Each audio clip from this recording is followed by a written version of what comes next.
What's up, everybody? Welcome to Podcast Now. I'm Alex, and in this video, I want to give you guys my impressions on Death Stranding 2. After about 11 hours going through it, I'm making great progress. I feel good. I want to just throw this video out as, the deluxe edition kind of window closes. Everybody's jumping in and go from there. So I'll do a full review when I beat it. I'm trying not to rush it, really trying to experience it. But what I really want to try to focus on in this video, overall impressions, yes. But, this game, I think, is just far easier to jump into than the first game, and that to me is kind of like the most important thing about it, because it kind of has a whole host of pros and cons, and I will say it does have cons, right?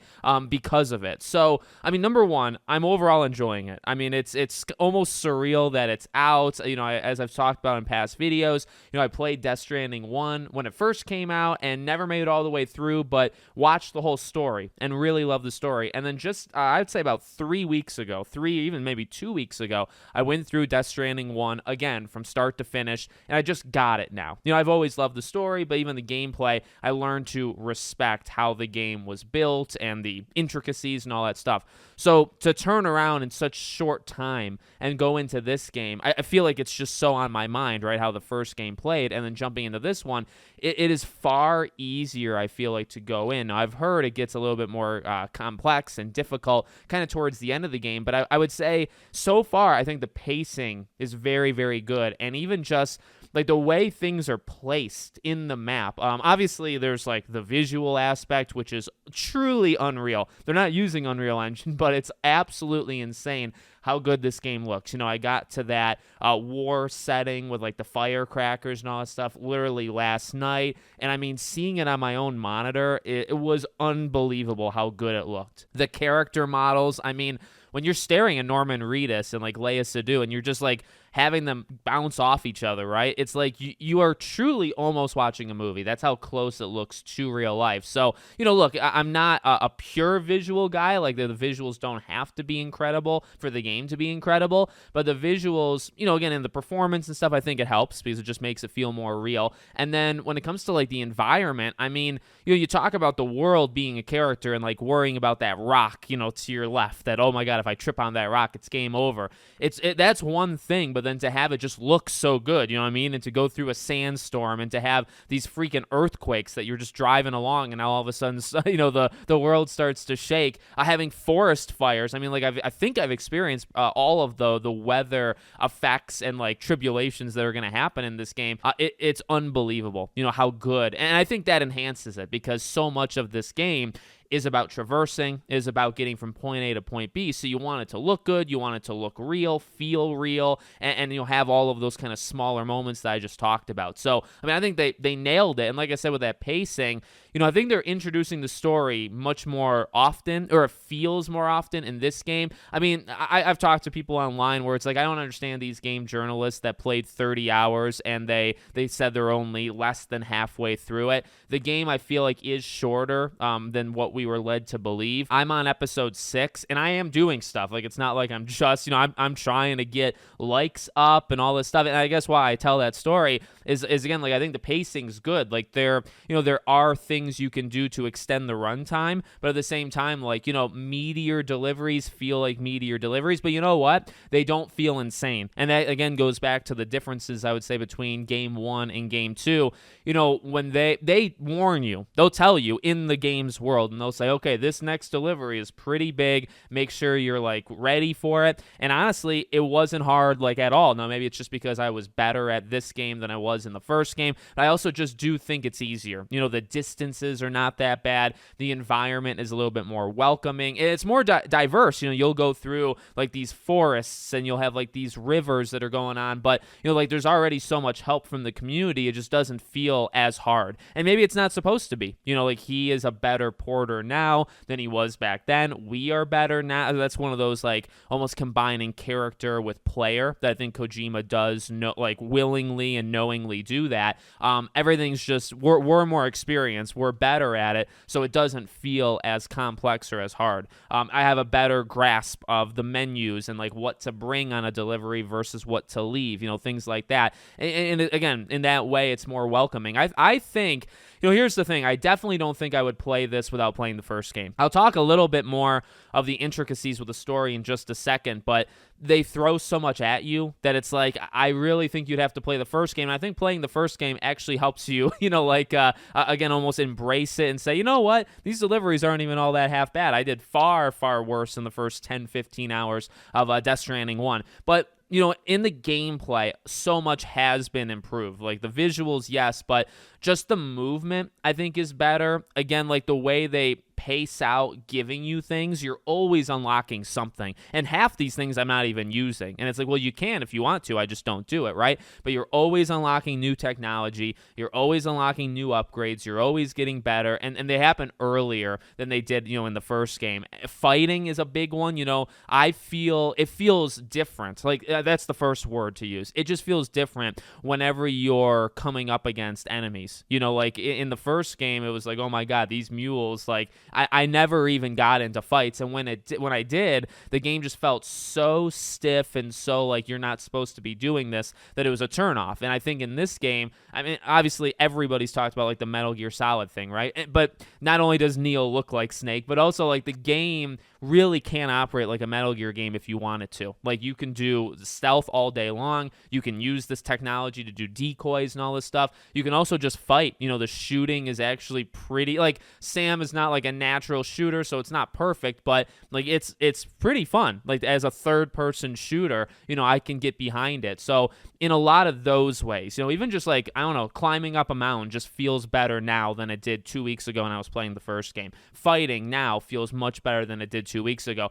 I will say you kind of sacrifice a little bit of like, it doesn't feel as difficult, and it almost takes away a little bit from like the isolationist type thing. And I don't know, like the journey of delivering feels different. And I don't know if I would actually say it always feels better. It always, like literally moving the controller feels better, but like the feeling of Sam delivering something from one place to the next, I actually think maybe actually took a little bit of a downgrade from first game to this game in place of it being more welcoming. And I don't think that's necessarily a bad thing, right? This game is more welcoming to new people, and I think feels better and is probably going to get people to play it longer than the first game. But what do you sacrifice, because of that?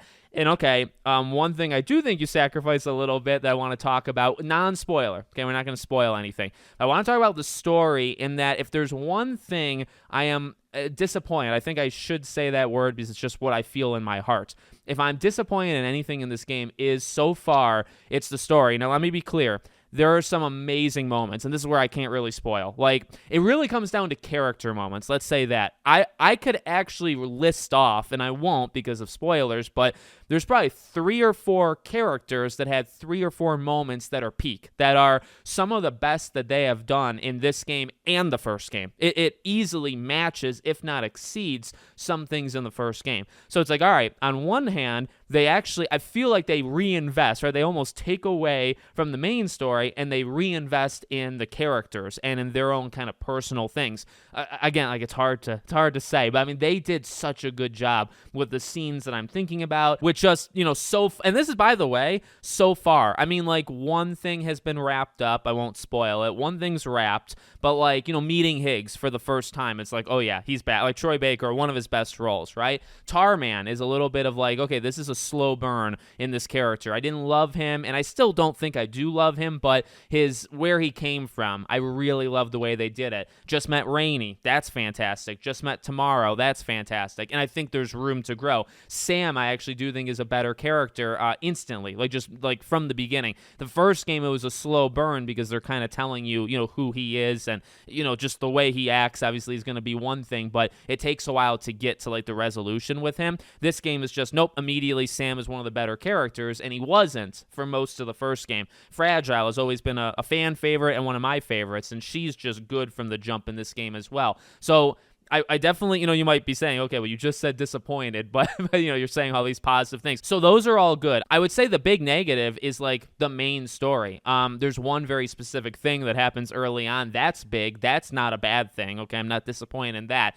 But just, okay, and it's hard to actually say it. I'm sure I'll end up re-saying this in my review as well, but the way he repeats things almost too close from game 1 to game 2. And it's like, you almost have to play it to know what I'm talking about. And maybe you guys can back me up in the comments if you do understand this. Like, there are themes, there are literal situations that are just copy and paste, and they're just swapping stuff out. And maybe, like, the end goal is different, but it doesn't feel different right now. So I'll give you one very specific example, I guess. The Neil thing, and not just Neil, like, fighting him in the war, but also, like, plugging in the BB unit and, like, seeing the flashbacks. They are literally copying and pasting the exact things that they would do in the first game with Cliff, and they're just using a different character. Now, how they will, get to the resolution might be different, or what the resolution is, let's say it like that, right? The ending will be different. And I'm excited. I'm excited for those last, 3-4 episodes to see, what it's all about. But, how they're presenting it to you is exactly the same. Even say, in the first game, that when you're on, the radio, or when you're, I'd say terminal, let's say, right? And you're picking a location, and just the speech patterns, the way they'll talk to you, and they'll say, remember, Sam, the whole point is to link up America, and this is Amelie's goal. They'll say the exact same line, only it's Australian. It feels too samey. There's scene for scene things that seem too samey, and there's also speech patterns, and also when you have a game this big, and again, like I said, I think a lot of it is easier and it's more welcoming. Well, number one, so much of the first, I played 11 hours, right? Like I said earlier, so much of it is just catching you up on the first game. They will throw out language that they say in the first game and recap it. And it's I can appreciate a recap every now and then, but it's they have a glossary. They have that thing where you can look and read the lore in your diary. And it's so do you have to spend and because it's a lot. It is a lot of kind of casual conversation a lot of these characters will have. I would say 60% of their conversations is recapping the first game and just making sure you remember definitions of certain words. And it's all right, I know that. I mean, because I played the first game, and it's this is the second game. You should have played the first game if you want to go in here. Don't waste time just recapping everything of the first, and they spend so much time doing it. And even, missions, sometimes early missions, right? They're set up to do something. They're set up as a tutorial. So there'll be a mission of taking something out, and that is your tutorial of how to take that thing out, right? And it's well, you did that already. And it's well, we're supposed to kind of understand it better. It's easier to do it now. Do we really need to use a main mission to teach us this when we should already know this? So things like that. And I mean, I think they kind of go hand in hand. Besides the main thing that happens towards the beginning, that's a key thing, right? That carries the main story. But beyond that, it's much weaker. Why Sam even decides to do the Australia thing is so much weaker than why he decided to do the US thing. There's less substance behind it. A lot of things are just we'll go, right? We have to just get back into it, so just do it. So I'm not, and why do I say all this stuff? It's because I actually like the intricacies and the complexity, and not everybody does, and I get that. In fact, again, I actually think it's a more welcoming game even from that angle, because they are so nice of well, let's just recap the top 20 phrases we've used in the first game. Let's recap what all of those mean, and let's try to, do that in new dialogue, but it's not going to feel like new dialogue, but I guess if you didn't play the first game, it will feel like new dialogue, right? It's all right, on one hand, again, if I'm playing this for the first time, I actually think it's fine, because it's well, this is the first time you're experiencing these things. I really feel it's just, if you played the first game, this game in its structure, specifically storytelling, but also gameplay at times, okay? And that one is not as big of a deal to me, but it's the story stuff, the structure of how it's told, and copying, pasting as much as they did is honestly a little startling how much it's happened. I still am very hooked. Again, it's a balance, because I don't hate this game. In fact, I very, very much like this game. It's just, okay, if I'm going to be, honest and critical, I would say I think the character storytelling is carrying this game for me, right? If they don't have these amazing moments with the characters, I don't think I would care nearly as much about the story as I do, because, there's going to be resolutions. This is a third of the way through the game, right? Maybe even a quarter of the way through. So there's a lot more to come, but it's, people are going to play this game, and you're going to play 10, 12 hours, and it's you'll form opinions. I feel like you're not going to hold all your opinions till the very end. So we'll see how it goes. I play it every day. I'm very excited to play it later today, but that's how I feel about this game so far. So let me know what you guys think in the comments. Make sure, as always, you're subscribed to the channel, bell icon turned on, and I hope to see you all on the next one.